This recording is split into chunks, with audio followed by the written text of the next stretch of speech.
कहानी अनमोल घड़ा। रामपुर नाम के गांव में रतन नाम का एक गरीब किसान रहता था। उसकी जमीन एकदम बंजर थी। वो बहुत मेहनत करता था कि उसकी जमीन किसी तरह उपजाऊ हो जाए, लेकिन दिन भर मेहनत करने के बाद भी जमीन से मिट्टी नहीं पत्थर निकलते थे। एक दिन ऐसे ही रतन अपनी जमीन की खुदाई कर रहा होता है। बाप रे, कब से इस पथरीली जमीन की खुदाई कर रहा हूं, करता ही जा रहा हूं, लेकिन ये तो खत्म होने का नाम ही नहीं ले रहा। कुछ देर खोदने के बाद उसे अचानक टन की आवाज आती है। जब भी वो कुदाल जमीन पर मारता तो जमीन से टन टन की आवाज आती। अरे, ये क्या है? ये तो कोई पीतल का घड़ा लगता है। अच्छे से खोद कर देखता हूं। ये कहकर वो जमीन को और खोदने लगता है। कुछ देर खोदने के बाद उसमें से एक टूटा हुआ घड़ा निकलता है। धत तेरे की, ये तो कोई टूटा हुआ घड़ा लगता है। अगर कोई धन से भरा घड़ा होता तो कोई बात होती। हे भगवान, क्या मेरे भाग्य में कुछ भी नहीं है? क्या मैं पूरी जिंदगी ऐसे ही मजदूरी करता रहूंगा? बोलकर थोड़ा दुखी होता है और कहता है, भूख से मेरे पेट में दर्द हो रहा है। चलो कुछ अनार तोड़कर ही खा लेता हूं। पास ही अनार के पेड़ से कुछ अनार तोड़ता है और खाता है। फिर वो उस टूटे घड़े में कुछ बचे हुए अनार रख देता है। फिर वो थोड़ी देर वहीं आराम करने लग जाता है। थोड़ी देर के बाद जब वो उठता है तो देखता है कि घड़ा अनार से पूरा भरा हुआ है। फिर वो पूरा घड़ा खाली करके उसमें 2-3 अनार डालकर देखता है और थोड़ी देर में वापस घड़ा पूरा अनार से भर जाता है। फिर वो घड़ा लेकर घर जाता है और गोमती से कहता है, जल्दी से दरवाजा बंद कर दो। दरवाजा क्यों बंद करना है? मैं कह रहा हूं ना, जल्दी से दरवाजा बंद कर दो। गोमती दरवाजा बंद करती है। ये लो, अनार खाओ। दिमाग खराब हो गया है क्या आपका? घर में अनाज का एक दाना नहीं है, सिर्फ एक आलू और एक टमाटर पड़ा हुआ है, और आप अनाज के बदले ये अनार लेकर आए। अब से इस घर में किसी भी चीज की कमी नहीं रहेगी। जाओ, तुम वो आलू टमाटर लेकर आओ, फिर तुम्हें सब पता चल जाएगा। पता नहीं इनके दिमाग को क्या हो गया। रतन घड़े में से अनार निकालकर अलग रख देता है। गोमती आलू टमाटर लेकर आती है। ये लो। ये मुझे मत दो, इस घड़े में डालो। घड़े में डालने से क्या होगा? अरे तुम सवाल मत करो, जैसा कह रहा हूं वैसा करो। गोमती घड़े में एक आलू और एक टमाटर डालती है और तुरंत घड़ा आलू टमाटर से भर जाता है। अरे ये क्या? मेरी आंखें क्या देख रही हैं? इस घड़े में से इतने सारे आलू और टमाटर निकल रहे हैं। तो अब तुम्हें समझ में आया? लगता है भगवान ने हमारी सुन ली। भगवान को सच में हम पर दया आ गई। अच्छा सुनो गोमती, ये बात किसी को पता नहीं चलनी चाहिए। अब ये घड़ा ही हमारा बेड़ा पार करेगा। इसीलिए तो कहते हैं ना कि ऊपर वाला जब भी देता है तो छप्पर फाड़ के देता है। हे भगवान, मैं कल ही मंदिर जाकर नारियल चढ़ाऊंगी। हाँ हाँ, चढ़ा देना, लेकिन पहले कुछ खाने को बनाओ, बहुत भूख लगी है। हाँ हाँ ठीक है, आप हाथ मुंह धोकर बैठिए, मैं जल्दी से कुछ बनाकर लाती हूँ। खाना खाते हुए रतन कहता है, गोमती, हमें इतने आलू टमाटर की जरूरत नहीं है। मैं सोच रहा हूं कि बाजार जाकर आलू टमाटर बेच दूं। हाँ हाँ, ये भी सही कहा आपने। इतने सब का हम क्या करेंगे? इसे ज्यादा दिन रख भी तो नहीं सकते, सब खराब हो जाएगा, इसलिए इसको बेचना ही सही होगा।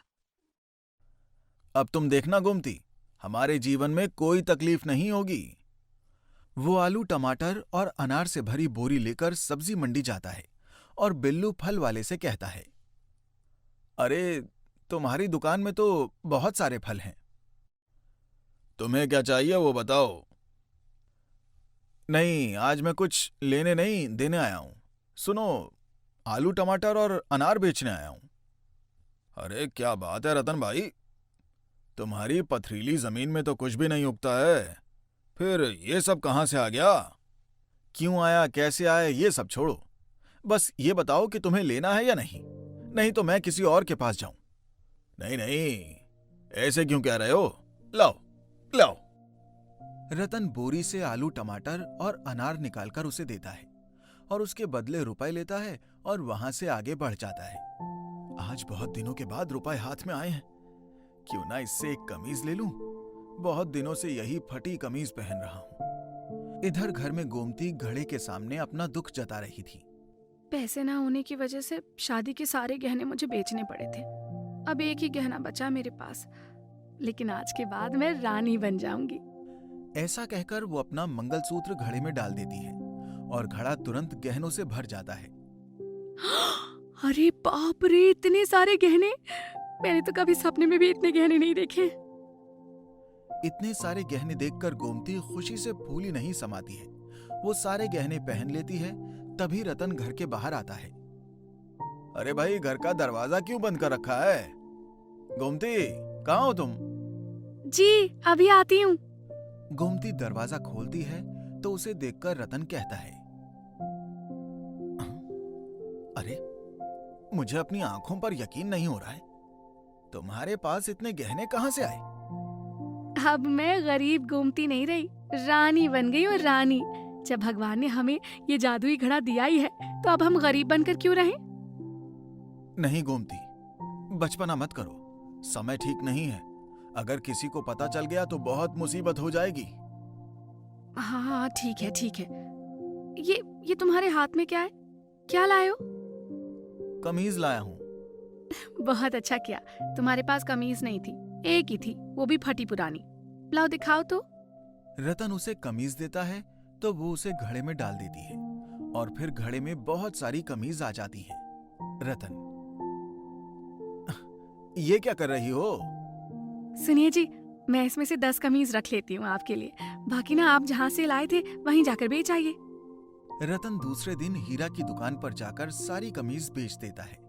हीरा को बहुत हैरानी होती है। रतन के जाने के बाद वो बहुत सोच में पड़ जाता है। ये तो बड़ी अजीब बात है। कल एक कमीज ले गया और आज वैसी 90 कमीज ले आया। ये बात बगल से जा रहा बिल्लू फल वाला सुन लेता है। वो पूछता है, क्या हुआ भाई, किसकी बात कर रहे हो? अरे, रतन किसान ने कपड़े का कारखाना खोला है क्या? कल एक कमीज ले गया था और आज वैसे ही कई सारी कमीज बेच गया। क्या रतन किसान कमीज भी बेच रहा है? अजीब बात है। जानते हो भाई, कल मेरी दुकान पर भी आकर बोरी भरकर आलू, टमाटर और अनार बेचकर गया था। क्या बात कर रहे हो? जिसकी बंजर जमीन पर बरसों से कुछ नहीं उगा, वो अचानक इतने सारे फल और सब्जियां कैसे बेचकर चला गया? ये तो बहुत अचंभे की बात है। जरूर कुछ दाल में काला है। रतन पर नजर रखनी पड़ेगी। इधर रात में रतन और गोमती आपस में बात कर रहे होते हैं। कल इस मटके से अंडे का व्यापार करूंगा। एक अंडा डालूंगा और 500 अंडे निकलेंगे। अच्छा खासा मुनाफा हो जाएगा। उधर खिड़की से बिल्लू फलवाला और हीरा कपड़े वाला रतन की सारी बात सुन लेते हैं। अच्छा, अब पता चली असली बात। चलो हीरा, कल सुबह ये बात मुखिया जी को बता दें। हाँ, सही कहा। हमारी आंखों के सामने वो गरीब रतन अमीर बन गया, ये हम होने नहीं देंगे। दूसरे दिन दोनों दुकानदार मुखिया को सब बात बता देते हैं। अब आप बताइए कि रतन के साथ क्या करना चाहिए? करना क्या है?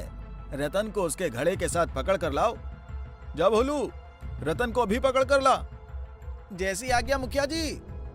मुखिया जी ने बुलाया है। क्यों बुलाया भाई? चलने के बाद सब पता चल जाएगा। पहले जाओ अपने जादुई घड़े को लेकर आओ। मुखिया जी को घड़े के बारे में कैसे पता चल गया? रतन घड़े को लेकर भोलू के साथ मुखिया जी के पास जाता है। मुखिया घड़ा देखता है और कहता है, तो ये है तुम्हारा जादुई घड़ा?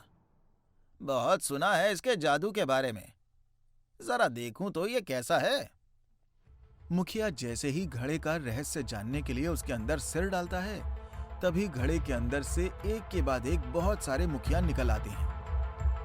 अरे बाप रे, इसमें से कौन से मुखिया असली हैं? तो सारे मुखिया एक साथ बोलते हैं, मैं हूं असली, मैं हूं असली। इसी बीच मौका पाकर रतन घड़े को लेकर वहां से भाग निकलता है और घर आकर उस घड़े को अपने घर के पीछे के कुएं में फेंक देता है और चैन की सांस लेता है।